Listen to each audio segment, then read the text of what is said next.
My name is Kendra Ross. I'm 26. I work nights in an ER, and according to my own mother, I'm a leech. She didn't say it in a fight in the hallway or whisper it under her breath. She said it standing at the head of our Thanksgiving table, one hand on the carving knife, the other wrapped around a wine glass. To Kendra, she announced, looking right at me, our little leech. November is your last month under this roof. Time to finally grow up.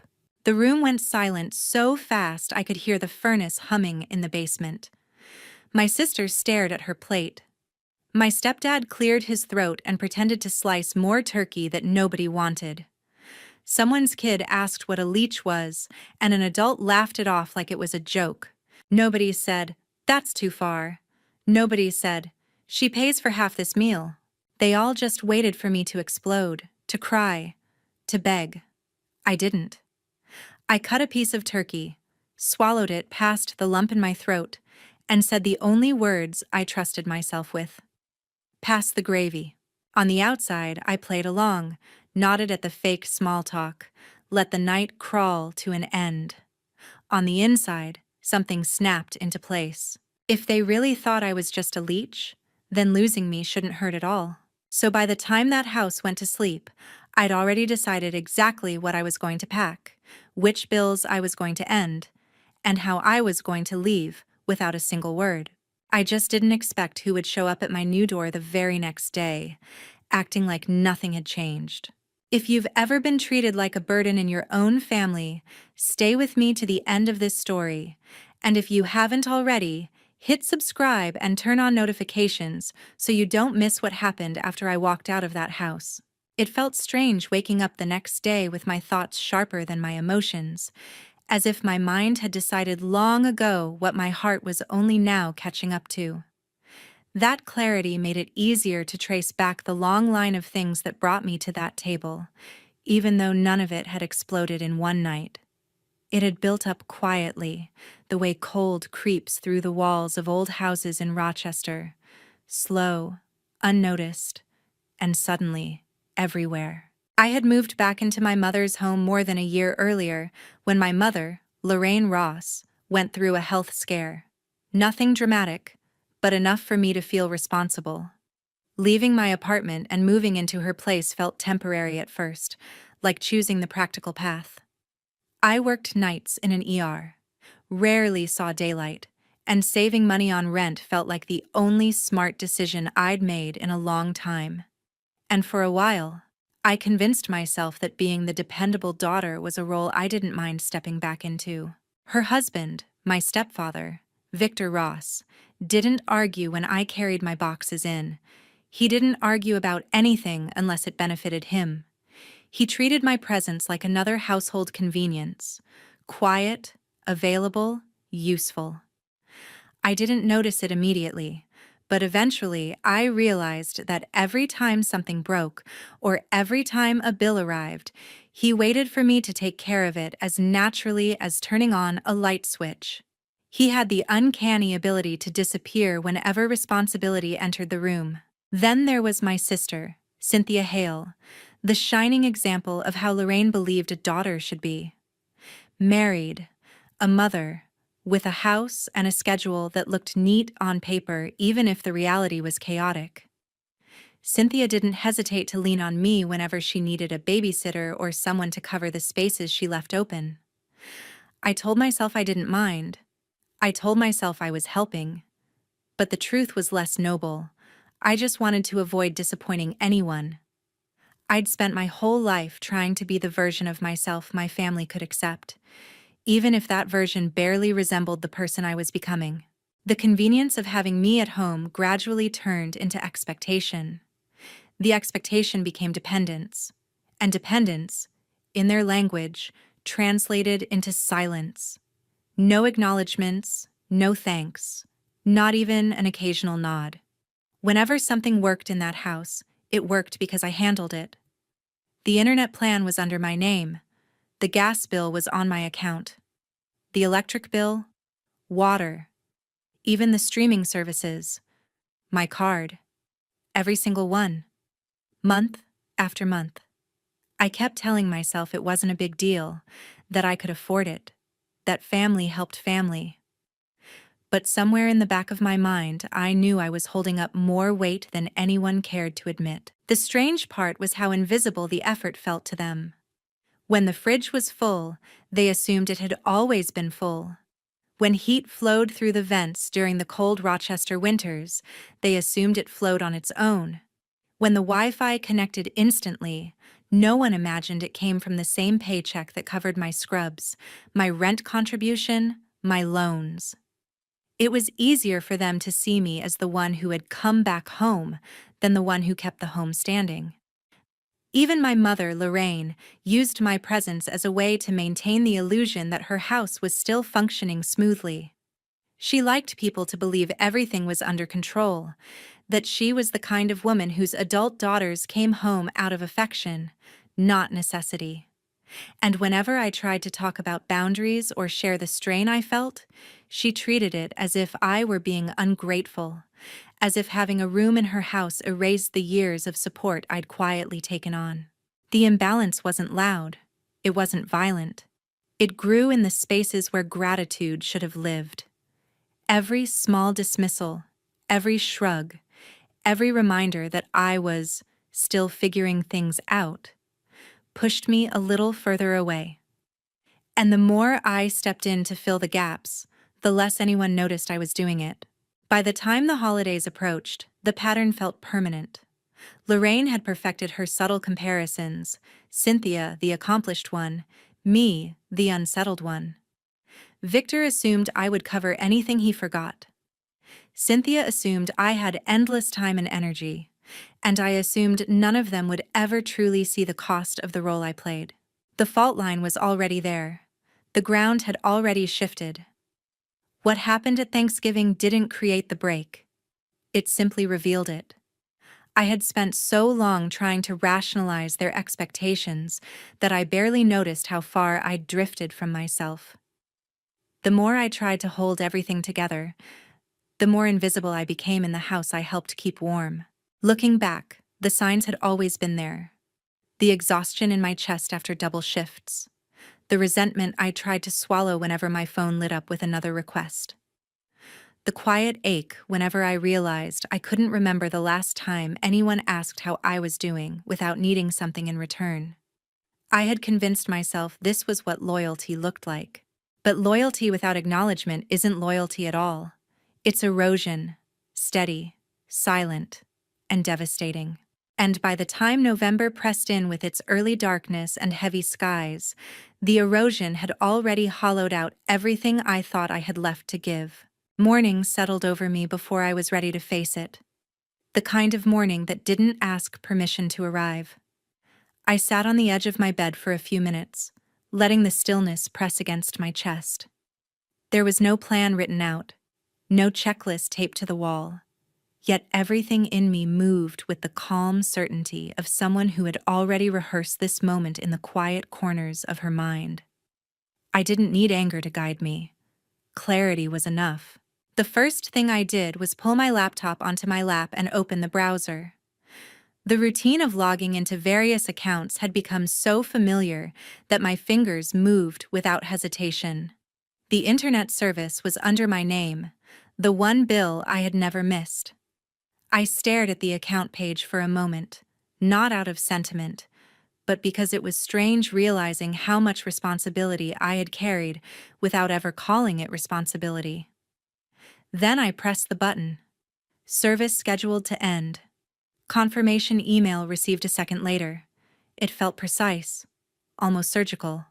Not an act of vengeance, just a boundary drawn cleanly. Next were the utilities. Gas first, then electric, then water. Each account carried months of payments I'd made automatically, never pausing to consider how unusual it was for someone my age to be paying for an entire household that wasn't truly hers. Turning off autopay felt like sliding a heavy weight off my shoulders. There was no guilt in the motions, only an unexpected sensation of reclaiming something I had given away too freely. Subscriptions came after. Streaming platforms, cloud storage, small monthly services that seemed harmless individually, but added up in ways no one else ever acknowledged. I changed passwords methodically, one after another, marveling at how quietly I had set up the digital world the entire household depended on. None of them had ever asked where these conveniences came from. They simply assumed they existed. When my accounts were handled, I finally turned to the room itself. Packing didn't take long. I owned fewer things than most people my age, partly because my schedule left little time for hobbies, partly because living with my mother made me feel as though the space wasn't truly mine to fill. Clothes, work scrubs, a few books, a shoebox of letters, a folder of financial documents. Everything fit into 2 bags and an old duffel I kept from college. I didn't linger over objects or attempt to preserve memories that had already faded. There was no need to make the moment heavier than it already was. The house around me remained quiet. No footsteps in the hallway, no creak of the bathroom door, no sound from the kitchen. It struck me how often I had adapted myself to not disturb anyone, always moving gently, always accommodating. That habit felt unnecessary now. I walked down the hallway with my bags in hand and didn't look back at the room I had slept in for months. It had never felt like a sanctuary, just a temporary landing spot in a place that used my presence more than it welcomed it. I set my keys on the kitchen counter. Not carefully, not dramatically, just placed them there so there would be no question later. If they wanted to know why the heat flickered or why the Wi-Fi stopped working, they wouldn't be able to pretend they didn't understand. The keys made a soft sound against the counter, a tiny punctuation mark at the end of an unspoken sentence. Leaving the house felt different than I expected. I had imagined tension in my chest, a final surge of doubt, maybe even a whisper of guilt. But the air outside was cold and clean, and the weight I anticipated never came. It wasn't an escape. It wasn't even defiance. It was simply the next step in a truth I had already accepted, that I couldn't keep living in a place that saw me as a placeholder rather than a person. I loaded my bags into the back seat of my car. The engine started without hesitation, humming in a way that felt reassuring. The streets of Rochester were quiet, the kind of quiet that usually made me feel small. But today, it felt like space. Room to breathe, room to think, room to exist without being measured against someone else's expectations. As I pulled away from the house, I didn't check the mirrors for a final glimpse. The life behind me wasn't something I needed to memorialize. The only thing that mattered was the path ahead, however uncertain or imperfect it might be. And for the first time in a long time, the uncertainty didn't scare me. When I reached the small apartment I'd secured earlier in the week, I carried my bags upstairs one at a time. The stairwell smelled like dust and old paint, but it felt honest in a way the house I'd left never had. I unlocked the door, stepped inside, and set my things down on the scuffed wooden floor. It wasn't much, but it was mine. Every crack, every imperfection, every inch of space belonged to me and no one else. There was no need to declare anything or assign meaning to the moment. Standing in that quiet apartment, I simply allowed myself to exist without carrying anyone else's weight. And for now, that was enough. The evening settled in quietly, the kind of quiet that doesn't ask for permission, just spreads itself across the walls until it becomes part of the air. Standing in the middle of my new apartment, I realized how unfamiliar the silence felt. Not uncomfortable, just different, like discovering space I hadn't known I needed. There were no footsteps overhead, no clatter in the kitchen, no murmurs drifting down a hallway. Just the soft hum of the radiator struggling against another cold night in Rochester. I sat on the floor with my back against the wall, letting the emptiness of the room wrap around me. The place wasn't much.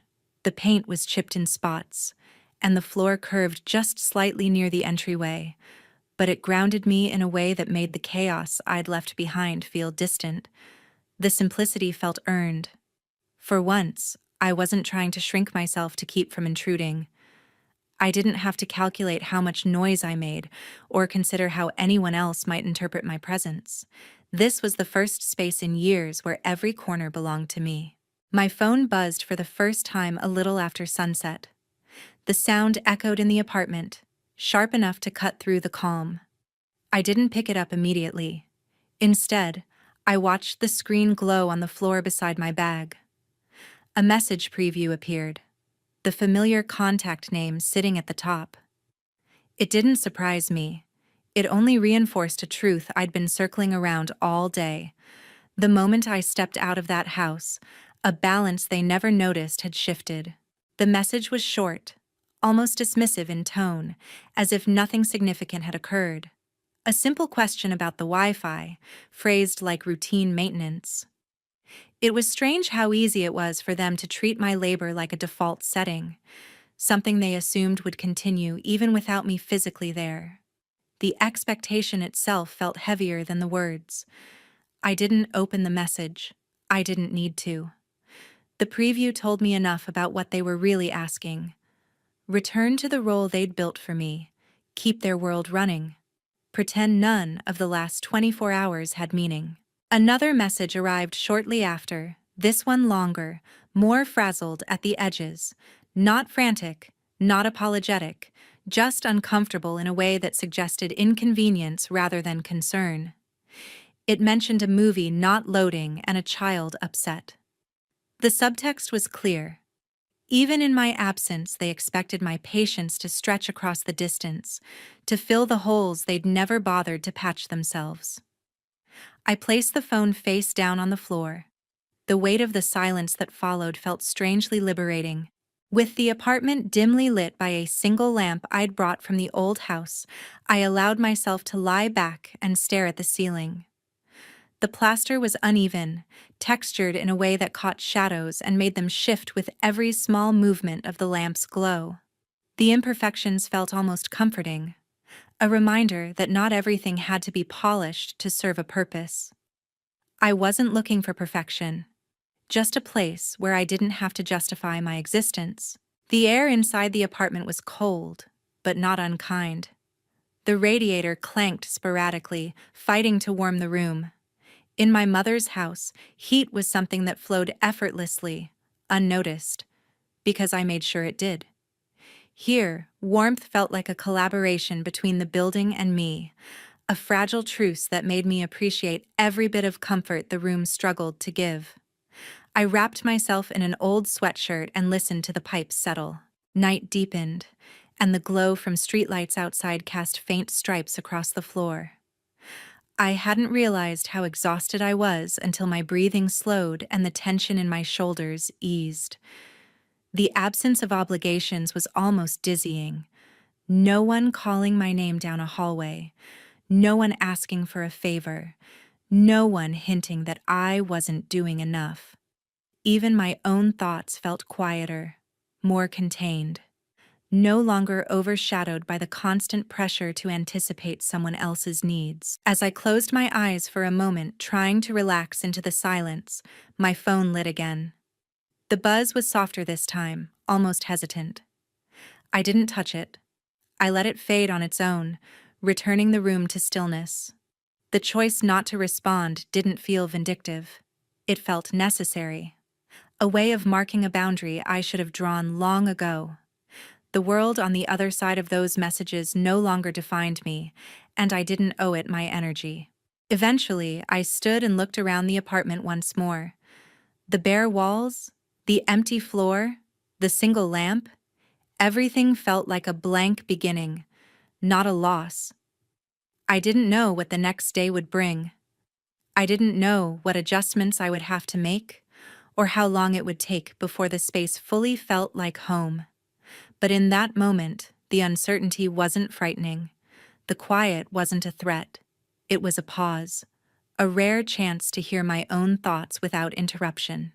For the first time in a long time, the night belonged entirely to me. Morning arrived with a low haze drifting through the apartment windows, giving the room a muted softness that didn't match the tension building in my chest. I'd barely finished organizing a small stack of essentials when a sudden, deliberate knock echoed through the hallway. The sound cut through the stillness in a way that told me it wasn't a delivery, a neighbor, or a mistake. It carried a weight I recognized instantly, a weight I had hoped I wouldn't have to face this soon. The moment I opened the door, the expression on Victor Ross's face told me everything I needed to know. He looked out of place against the worn frame of my apartment, like someone pulled out of a familiar script and dropped into a scene he didn't understand. The discomfort in his eyes wasn't concern, it was disruption. Something in his carefully maintained world had slipped, and he had come to restore it. He stepped inside without waiting, scanning the apartment as if trying to measure the gap between the life he expected me to live and the one I was choosing instead. I could feel the judgment in the way he glanced at the empty shelves and the plain walls, but what struck me more was the irritation beneath it. Not worry. Irritation. As if my absence had inconvenienced him more than it had unsettled the household. There was no need for him to speak for me to understand why he was there. The look on his face held a familiar urgency, the kind that had appeared in small ways over the past year whenever something in the house didn't function the way he wanted. Heat, internet, streaming, payments he'd never tracked because he assumed someone else would. That someone had always been me. Standing there now, watching him shift his weight, I felt the full reality of what I'd carried for so long. None of them had ever been responsible for the structure that kept their lives comfortable, and now that structure had collapsed the moment I stepped away. It wasn't surprising, but seeing the consequences appear so quickly gave me a clarity I hadn't expected. As he stood in the center of my apartment, I let my thoughts run through the long list of responsibilities I had quietly taken on. The electric bill, the gas line, the streaming accounts, the small conveniences no one had ever paused to appreciate. All those invisible threads I'd woven into the household, threads no one noticed until they snapped. The silence that followed was thick with everything he wasn't saying, and everything I had known for months but had refused to acknowledge. Being confronted so soon after leaving might have rattled me under different circumstances, but instead it made something crystallize inside me. I saw clearly the roles we had all played. Victor's frustration wasn't rooted in care. It was rooted in the sudden realization that he now had to pick up tasks he had ignored for years, tasks he didn't understand, didn't want, and didn't know how to handle. The ease of blaming me was gone because I was no longer part of the machinery that kept the household running. He looked at me in a way that suggested he expected explanation, apology, reversal, something to make his appearance worthwhile. But there was nothing inside me that matched those expectations. The emotional distance between us had grown steadily over time, widening every time he dismissed the work I did or the strain I carried. Now, standing inches from me, he felt like a stranger demanding access to a version of me that no longer existed. My mind drifted to the countless moments when I'd covered for the family without hesitation. Long shifts followed by late-night payments, small repairs, solutions to problems they didn't know existed. I remembered the exhaustion that clung to me on days when everything pressed down at once. My job, their demands, the silence that swallowed any acknowledgement I might have hoped for. I had been a source, a function, a tool, rarely a person. Seeing Victor here, in this place I had built for myself, made it clear how deeply that dynamic had rooted itself. The urgency in his presence didn't reflect concern for me, it reflected fear of losing access to what I provided. There was something sobering in that realization, something both painful and liberating. I didn't owe explanations to a man who had never truly seen me. I didn't owe comfort to a household that only valued me when I made their lives easier. He waited, as if expecting me to fill the silence with solutions, but silence, for once, felt like power. It filled the room with a steadiness I hadn't felt in years. Without raising my voice or justifying a single decision, I let him stand in the truth of what my absence meant. Not punishment, not revenge. Just a boundary drawn so firmly in the ground that neither of us could pretend it wasn't there. I didn't move toward him. I didn't open the door wider. I didn't offer anything to soften the moment. The only thing I allowed myself to feel was the quiet certainty that I had finally stepped out of a role that never should have been mine in the first place.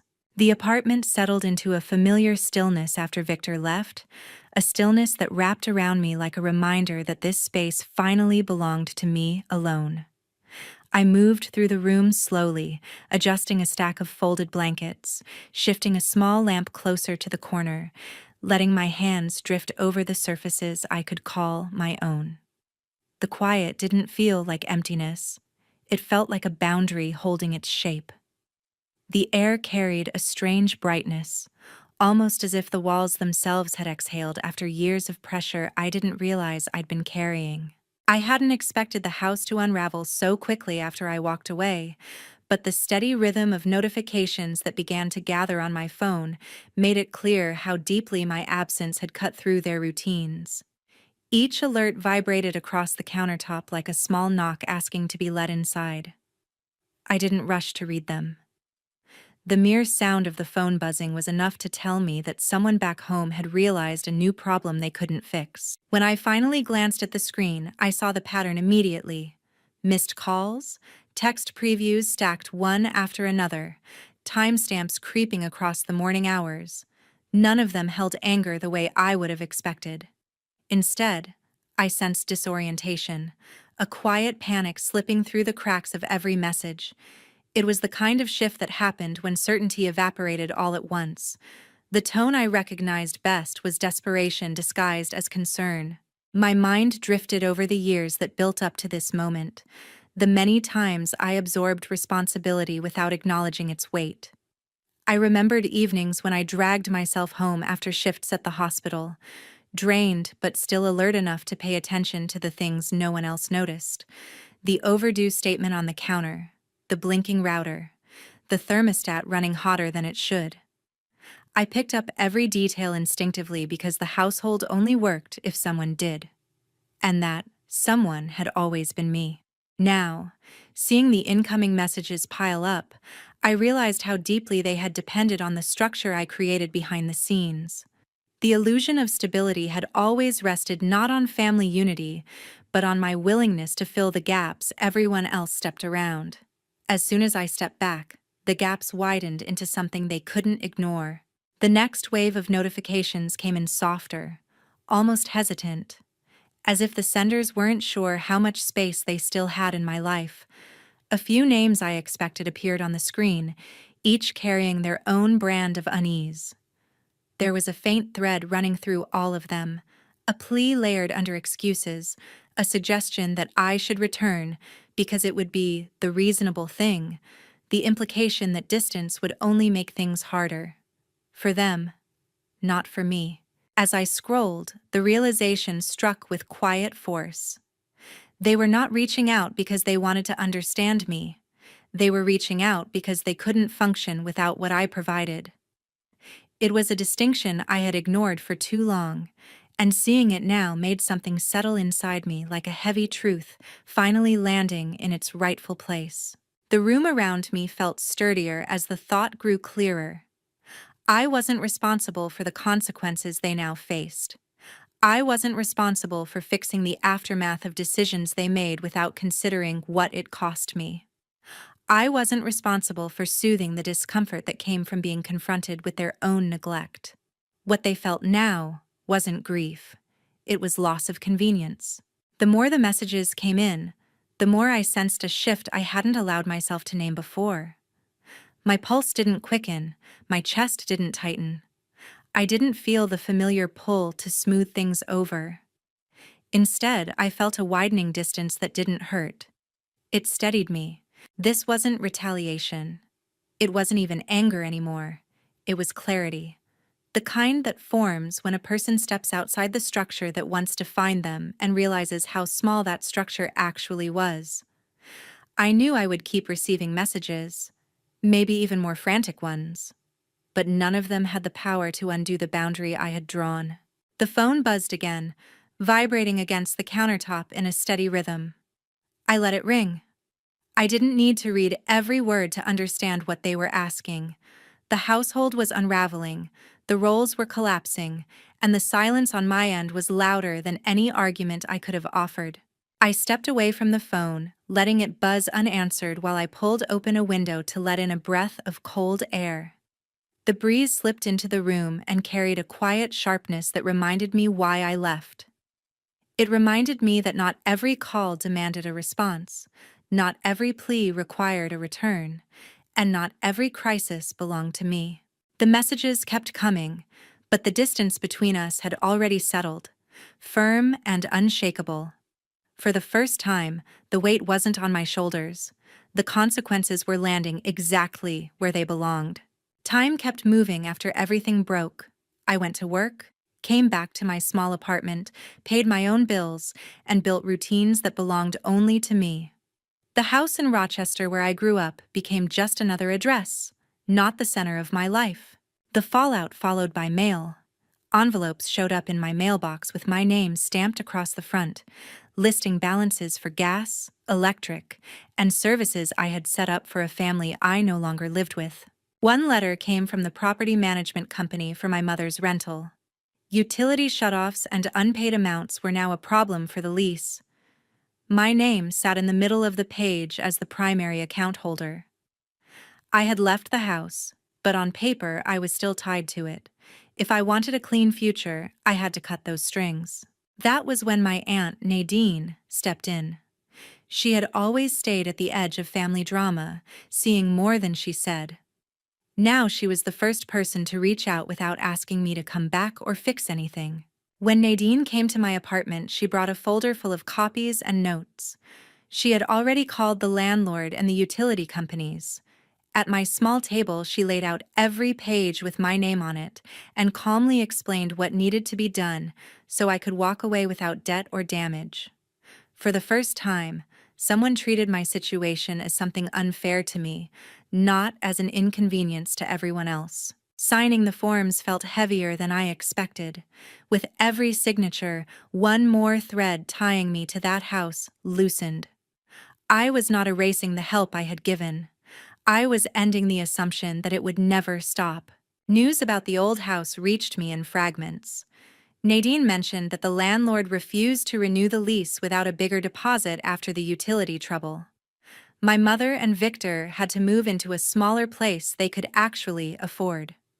Cynthia picked up extra hours and arranged childcare that did not depend on me. Their lives adjusted to what they could carry on their own. It did not feel like revenge. It felt like things finally matched reality. My own life became simple and solid. I picked up extra shifts when I wanted more savings, not because I was afraid of another surprise bill. I bought small things for my apartment because they made it feel like home. I stocked my pantry with food I chose. Paying my own utilities felt straightforward. I knew what I used and what I owed, and no one else's comfort hid behind my name. Sometimes my phone still lit up with messages from my mother. Some tried to soften the past, as if careful wording could rewrite what was said at that table. Others leaned on guilt and history. I read them less and replied even less. Distance did not erase the years between us, but it finally put a limit on what those years could demand. The word that split everything open stayed with me for a while. Leech. It sat in the back of my mind, sharp and ugly. But as my days filled with choices that were finally mine, the label started to fall apart. It did not match the facts. It fit the people who needed a story where I was the problem. One night, sitting at my own table with a simple dinner and a few notes from work, the whole thing finally came into focus. This was never just about heat, Wi-Fi, or whose name appeared on which bill. It was about who gets to define the value of your effort while standing on top of it. It was about how quickly people call you selfish the moment you stop letting them take without limit. If there is a lesson in all of this, it is that being needed is not the same as being respected. Carrying your family does not mean you owe them your future or your silence. Sometimes the clearest way to protect yourself is to stand up from a table where you are fed blame instead of gratitude and walk away without apologizing. I did not plan anyone's hardship. I did not sabotage their life. I simply stepped out of the space where I had been absorbing all the consequences. The house adjusted to my absence because it had to. I adjusted to my freedom because I finally chose to. They learned what life looked like without the person they once called a leech. And I learned, beyond any doubt, that I had never been one at all.